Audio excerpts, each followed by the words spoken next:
प्यारे बच्चों नमस्कार। हिंदी की कक्षा में आप सबका स्वागत है। बच्चों आज हम कक्षा पहली का पाठ 16 मस्त कलंदर पढ़ने जा रहे हैं। तो चलिए बच्चों चिड़ियाघर पहुंचकर सभी बच्चे बहुत खुश थे।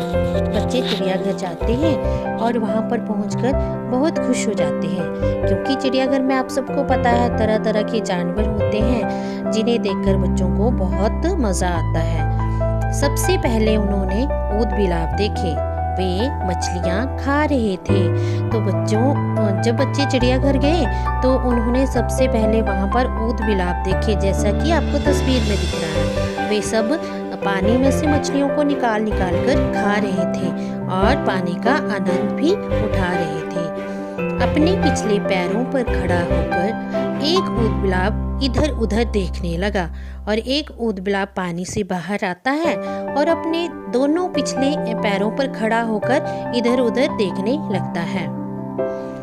बच्चे उसे देखकर बहुत खुश हो जाते हैं और वे सब तालियां बजाते हैं। तो बच्चे जो हैं ऊद बिलाव को देखते हैं, वे मछलियाँ कैसे निकाल कर खा रहे होते हैं, बाहर आते हैं फिर अंदर जाते हैं। इस तरह ऊद बिलावों को देखकर बच्चे बहुत खुश होते हैं। आवाज़ सुनते ही ऊद बिलाव पानी में चले गए। हमें शोर नहीं मचाना चाहिए, गीता ने कहा। और जैसे ही बच्चों की तालियों की आवाज़ सुनी, सब ऊद बिलाव डर के मारे पानी में चले गए। तो गीता ने सबको समझाया कि हमें इस तरह शोर नहीं मचाना चाहिए। लंबे तालाब में बहुत सी बतखें तैर रही थी और वहाँ पर एक तालाब भी है, उसमें बहुत सी बतखें जो थी वे तैर रही थी। छोटी बड़ी तरह तरह की रंगों वाली अचानक कोई बतख डुबकी लगाकर एक छोटी मछली चोंच में दबाकर खा लेती थी। तो यहाँ पर छोटी बड़ी तरह तरह की रंगों वाली बतखें जैसे कि आपको दिख रहा है तस्वीर में, तो कोई बतख जो थी वह मछली को अपनी चोंच में दबाकर खा लेती थी। दूर लंबी गर्दन वाला जिराफ पेड़ों की पत्तियां खा रहा था, जैसा कि आपको दिख रहा है तस्वीर में। गिब्बन बंदर की आवाज सारे चिड़ियाघर में गूंज जाती थी और जब गिब्बन बंदर चिल्लाता था तो उसकी आवाज सारे चिड़ियाघर में गूंजती थी। बच्चे दौड़कर वहीं जमा हो गए। वह बिना पूंछ वाला बंदर बड़ा ही मस्त था।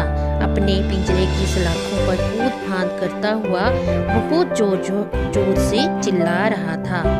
एक बंदर था जिसका नाम उन्होंने क्या रखा था, गिब्बन बंदर। बच्चे उसे मस्त कलंदर गिब्बन बंदर कहकर पुकार रहे थे। कभी वह रुककर बच्चों को मुंह चढ़ाता था, कभी अपना सिर इधर उधर हिलाकर बड़े ही मज़ेदार ढंग से उछलता था, कभी अपना लंबा सा हाथ पिंजरे से बाहर निकाल देता था जैसे उन बच्चों से वह कुछ मांग रहा हो। इस तरह से गिब्बन बंदर जो था हरकतें कर रहा था। बच्चों ने शेर को पेड़ के नीचे सोते हुए देखा और राजीव ने एक पत्थर उठाकर शेर पर फेंक दिया। तो उसने क्या किया, एक पत्थर उठाया और सोते हुए शेर पर फेंक दिया। राजीव तो बस बच ही गया। अनिल ने राजीव को दिखाया, सामने लिखा हुआ था कृपया जानवरों को तंग ना करें।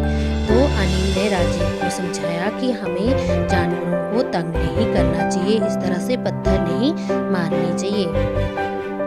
फिर वहाँ तरह तरह के जानवर थे चिड़ियाघर में, जैसे हाथी, भालू, आपको तस्वीर में जैसे दिख रहा है,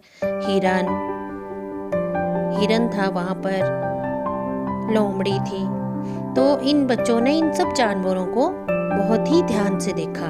ये सभी अपने अपने बाड़ों में घूम रहे थे। जगह जगह लिखा हुआ था कृपया जानवरों को कुछ ना खिलाए और ये भी मना किया था कि इन जानवरों को खाने का कोई भी पदार्थ ना दे।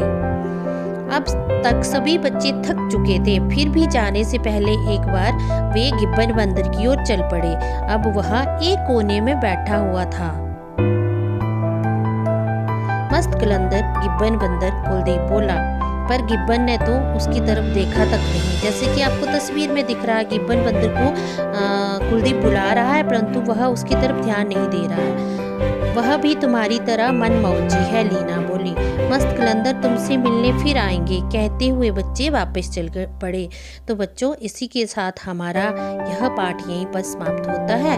यह पाठ सभी मात्राओं से संबंधित है। इस पाठ में सभी मात्राएं आई हुई है। तो बच्चों, आपने इसका अच्छे से वाचन करना है और इसको याद करना है। इसमें शब्दार्थ आए जैसे डुबकी, पानी में कूदना, सलाखें, लोहे की पतली छड़ी, मनमौजी, अपने मन की करने वाला, ये सब इस पाठ में आए हुए शब्दार्थ है, शब्द और उसके अर्थ। तो बच्चों, इसी के साथ धन्यवाद। आपका दिन मंगलमय हो, खुश रहो, स्वस्थ रहो।